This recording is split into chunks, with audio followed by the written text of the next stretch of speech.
haddii rabto gurigaada iska sii gado waxaa jira waxyaalayaal ku kacaya loo yaqaan expenses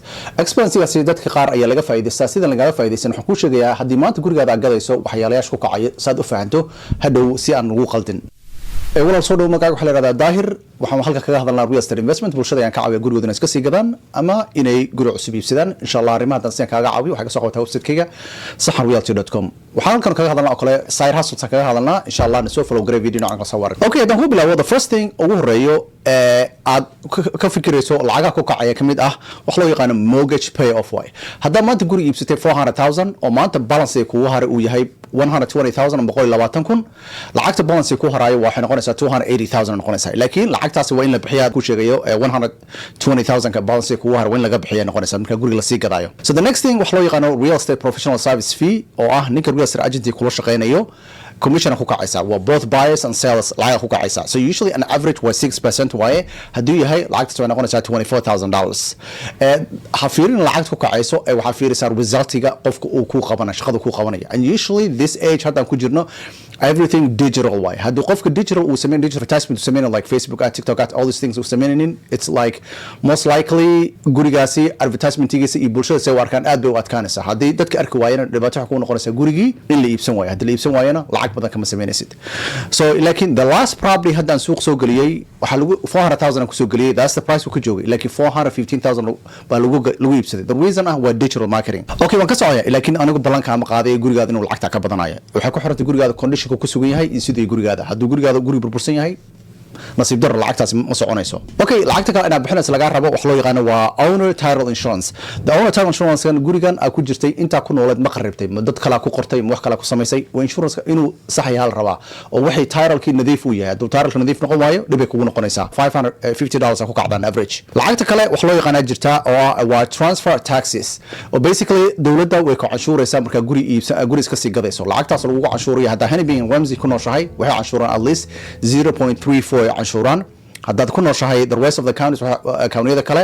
usually waxay canshuuraan 0.33 canshuuraan for example danku siyo kale hadii maanta aad guri Hannibin County ku noosho kale aad ka iibinayso oo 400,000 uu yahay 0.34 kugu dhufanayaan wuxuu noqonayaa 1,360 ina lacagtan waxay ka goysaa guriga markii loo gabagabeenayo lacag loo yaqaan jirta recording fees oo ah gurigan in adiga magacaada laga wareejinayo qofka lagu wareejinayo oo county laga record gareynayo so hadii la lacagta waxay ku kacdaa around $46 to $100 ku kacdaa maximum lacag waxa jirta loo yaqaan monthly interest accrual waxa lacag loo hajtaa like literally every month oo aad ku noosho gurigaasi interest ama profit kugu socda ay ku saaranayaan for example rate kan waxay ku xiran tahay meeshii markii guriga iibsanaysa lagu dhuftay for example tan ku siyo kale haddaad guri iibsatay 400,000 ku iibsatay laakiin aabba bisa lacagtiisa kugu hartay 120,000 waxay kugu dhufanayaan that 100,000 ay 5% kugu dhufanayaan hadday kugu dhuftaan then lacagtaas hadday soo baxdo divide by 12 that amount ku noqonaysaa laakiin for example ku siyo kale guri 400,000 haduu yahay kale oo 5% kugu dhuftaan oo 20,000 uu noqdo divide by 12 ay dhahan waxay noqonaysaa 1,666 laakiin gurigaada balance kugu haray anu ma garanayo like example waxaan ku siinayaa 400,000 lacag kale waxa jirta loo yaqaan standing property taxes lacaga bonds oo property tax lagu leeyahay jirta dawladda canshuur كولد بحين واسو property tax بحين واسو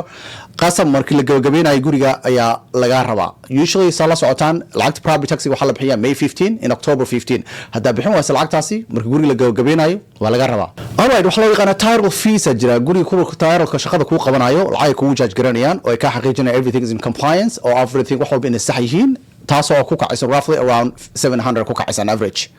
dadka qaar waxay siiyaan qofka guriga iibsanaya wax loo yaqaan home warranty da qofka ma siinayso oo arabto like the gurigan lacag wax ku yimaadaan guriga haduu cilado badan u qabaa isleedahay gurigan lacag badan ka bixis maratid qofka kale waxa siinaysa 2 years home warranty ah oo hadii lacag wax ku yimaadaan gurigan ma waxay halaawaan home warranty uu hagaajinay guriga wax buu hagaajinay لكن that's an optional way قسم ما يناسيسو so roughly ku kacaysa between 300 to 600 ku kacaysa so hadii aad siiso wax loo yaqaan home repairs credit qofkan credit daasiiso oo basically guriga markii inspection uu maraya lacagtaas aan ku siinaya hadhow ka goysa iyadana ka goysa lacag loo yaqaan jirta HOA fees hadii aad guri ku nooshahay oo town house ama condo ku nooshahay lacagahaasi expense ku kacaysa lacagahaasi hadii balance kugu hartay oo lagu leeyahay lacagta inay bixisay noqonaysa lacagtan wax ka goysa closing cost ka goysa waxaa kaloo ku soo daray wax loo yaqaan miscellaneous fees oo basically waxyaale ka baxsan oo dadka qaar ay bixin number 1 hadaad qofka siiso wax loo yaqaan seller concession alado qof kale waxaan ka bixinaya closing cost lacagta way ka goyeysaa. So lacagta maadaama qofkaana buyerka ay closing cost ka bixinaysa way ka goyeysaa. Haddii lagugu leeyahay any utility bills oo lagugu leeyahay like water, gas, electric oo dowladda kugu leeyahay qof kugu leeyahay lacagtaasi closing cost lagu soo daraya. Wax kale loo yaqaan jira special assessment oo basically haddii wax loo yaqaan dowladda meesha aad ku nooshahay wadadaasi haddii intay dib u habeen u samaysay lacag property tax ku soo dalacday dadkaasi adin markiiba ka guurto in warqad ka daymaata laga yaabaa oo lagugu soo dalaco lacag 1500 whatever ay noqoto lacagta hadii lagugu soo dalaco qasab waa bixinaysa lacagtaasi. Haddii special assessment-kaasi system uu ka muuqdo waa laga goynaya maalinta.